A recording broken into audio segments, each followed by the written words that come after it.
Right. Well, that clip we just played, which you said was from last year, it wasn't. It was from Wednesday. On that, if that is from Wednesday, then I stand corrected. But why does nobody get sacked or resign anymore? It's such a sad state of affairs. This important interruption is brought to you by ExpressVPN.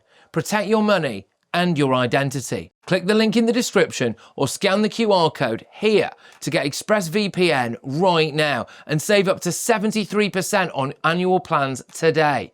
Right, let's get back into it. I wouldn't want any honourable member to miss this. Yeah, damn right you don't want to miss this, because Rachel Reeves has been accused of misleading the country. You at home, remember this excuse which gets rolled out regularly? £22 billion black hole in the public finances left by the party opposites. Well, tonight, a letter from the Office for Budget Responsibility, the OBR, has revealed that the £22 billion black hole simply did not exist. And the Chancellor was warned the gap would be actually much smaller. That warning, by the way, was issued way back in September, so she knew, allegedly. Downing Street, though, are also tonight denying that she misled the public, adding the country is still facing challenges. What does that mean, still facing challenges? Meanwhile, Kemi Badenoch's facing criticism after claiming that welfare spending is, quote, unchristian, arguing that the responsibility and dignity of work was a Christian value. Well, with me now is political commentator Matthew Stadlen. Matthew, nice to see you again. Thank you for your company. First of all, is it time for Rachel Reeves to go? First of all, there was questions and concern over her claims she was an economist at the Bank of England. There was question marks over her alleged extravagant expense spending at HBOS, buying purses and perfume, whatever else. And now the big deal here, that the £20 billion black hole, whatever the figure is she plucked out of thin air, was now actually just BS. Is it time for her to go, Matthew? So that 22 billion, hello Ben, that 22 billion pound black hole, the clip that you used, I think, I'm pretty certain comes from 2024. So you remember after the election of last year, there was that talk, a lot of talk, as you say, of a 22 billion pound black hole. That's not a black hole that's been being talked about in the last month or so. So it's important to, I think, set that straight. As far as whether Rachel Reeves will go, there's certainly pressure on her. No doubt about it. There's a lot of political heat coming in from the Conservatives, coming in from some political and perhaps as well economics commentators. But let's go back to that press conference. And this is like thorny stuff, okay? I'm a political commentator. I have to try and get to grips with economics. It's not my area of speciality, but I've spent a lot of time this evening trying to get on top of it. And it is quite thorny. Let's go back to that almost unprecedented, maybe unprecedented press conference she gave. Do you remember, just a few weeks ago on the 4th of November, where she was preparing, no doubt about it, she was preparing the country for tax rises. Now, she knew at that point that there was going to be a productivity dip, a substantial productivity dip.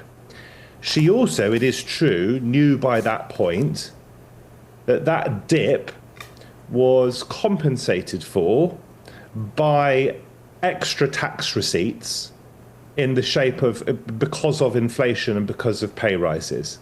However, she was still running a relatively very small budget surplus at that point of about £4 billion spent. And if she had gone into the budget just a few days ago with fiscal headroom of just £4 billion, Kemi Badenoch and political commentators and economics commentators, I can assure you, would have hammered her for being irresponsible and having such tiny fiscal headroom. Fiscal headroom is the extra money you have in case there's some sort of crisis or in case things don't work out as you expect they will work out. So in other words, that productivity dip of about 20 billion quid or whatever it was, I think 16 billion pounds, was very significant. And had she not had to endure that dip, that 16 billion pound predicted dip, then she could have given herself fiscal headroom without raising taxes.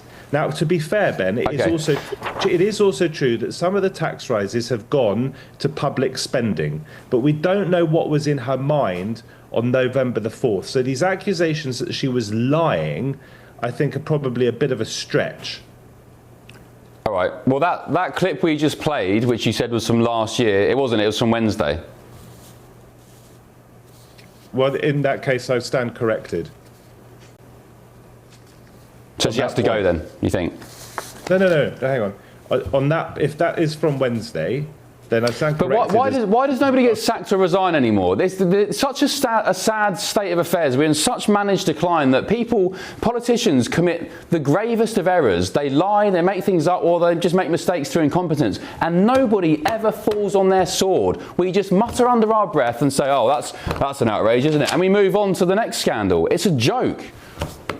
There's nothing more important than keeping your money and your identity safe online. And with so many VPN options available, choosing the right one can be pretty daunting. But this video's sponsor, ExpressVPN, is making the choice easier for GB News viewers. ExpressVPN is offering up to 73% off, plus 4 extra months free. That's top-level security from just £2.49 a month, and you're covered by their 30-day money-back guarantee. So just click the link in this video's description or scan the QR code now. Remember, when you're online, you are often sharing personal data, so hackers can steal your information, your passwords, your photos, and your bank details in just seconds. But ExpressVPN encrypts your connection, making it virtually impossible for hackers to access your personal information. So why choose ExpressVPN? Well, it couldn't be easier to use. With just one click, you are protected. And ExpressVPN uses military-grade AES 256 encryption, which is the same standard trusted by the US government to guard their classified information. With their new tiered plans, you can protect up to 14 devices at once and manage passwords securely. Live chat support is available 24/7, and it typically connects you in under a minute with a real person. Click the link in this video's description or scan the QR code to get up to 73% off ExpressVPN plus 4 extra months free. Start protecting yourself today with ExpressVPN.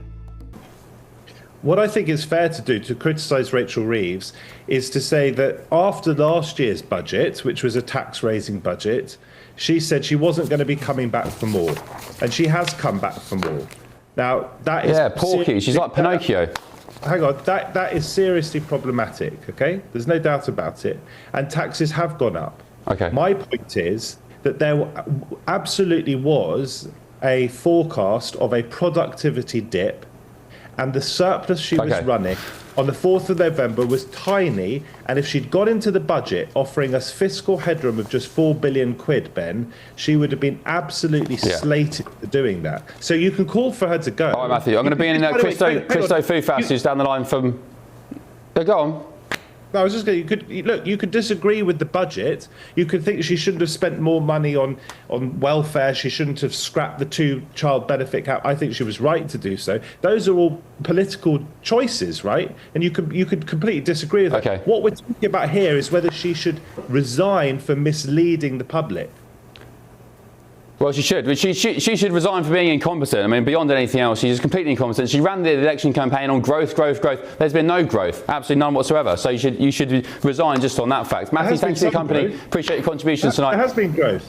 There's been no growth, Matthew. Come on. No, there hasn't. Matthew, thank you. Christo Foufas is down the line, and Andrew Hales here, and Greg Swenson. Christo, should she resign? And also, there's been no growth. Let's just clarify that. What growth? There's been growth in the US. I think the last GDP figures for the last quarter were something like 3.5%. What growth has there been in the UK? Please enlighten me. And actually, the Office for Budget Responsibility, which is at the centre of this story, has said that there was nothing in that budget which could point to any kind of growth. Let's just clarify what has actually happened here. Because Matthew Stadlen is partly correct in what he says, in as much as when Rachel Reeves gave that doom-laden breakfast speech saying that she would have to put taxes up and that this terrible budget was coming, trying to head off any of that criticism, the Office for Budget Responsibility had given figures to say that productivity was going to be going down and that there would be there would be less money as a result of it. But that was offset by the fact that there were going to be wage rises and that inflation as well had offset that. Now, she didn't make the second part of that clear. She was very, very quick to say that the first part, i.e. the productivity figures, meant that there was this terrible black hole. But what she wasn't was honest to say, but actually that black hole is being offset by these wage rises. So that's the first thing that she ignored. Secondly, absolutely correct. There would have only been, had she stuck with those predictions from the OBR, about 4 billion, maybe even 5 billion pounds worth of fiscal headroom. That's the surplus, the money left over for a rainy day, for a problem. But what she didn't do then was decide that she could have increased that by not giving a massive benefits payout, by not lifting the two-child benefit cap, which of course was not in the manifesto at all. And it was actually something that Keir Starmer had previously said that the country could not afford. And so that was the part of the deception. And it was purely done so that her and Keir Starmer could save their own skin, because they knew that the backbenchers behind them were baying for their blood to get rid of them. And that's why they did it. Okay, Andrew, why we mentioned this off air. Why does nobody resign anymore from political scandals or just incompetence? It just doesn't happen. 20 years ago, I reckon Rachel Reeves would have been gone probably on the old HBOS stuff, let alone, the budget. Well, actually, I think it's a wider problem. I don't think anyone really resigns anymore, including people in the civil service who make horrific mistakes. And I'm very pleased to hear that the Financial Conduct Authority is actually looking into the inadvertent, or even, should I say, leaking of their statements and their information before the actual Chancellor's statement. She herself has either willfully misled, or she's incompetent. But also, you have to remember that her statements are actually, they are prepared by, officialdom around her, people who are supposed to basically caretaking her and going over all the statements she makes. There needs to be a public inquiry into all of this, because there's failure in a number of places, and somewhere I think the truth might lie between not just willful, intention to mislead, but also the incompetences of the system. The United Kingdom has systemic failure in the establishment. Greg, your take on all this? Yeah, two quick things. One is the last thing that they should do if there's a dip in productivity is increase taxes. All you're going to get is more headwinds to economic growth and wage growth. And secondly, it's right to have this conversation about the $4 or $5 billion surplus or pound surplus. But even if the surplus was $40 billion, we're forgetting that this is ideological.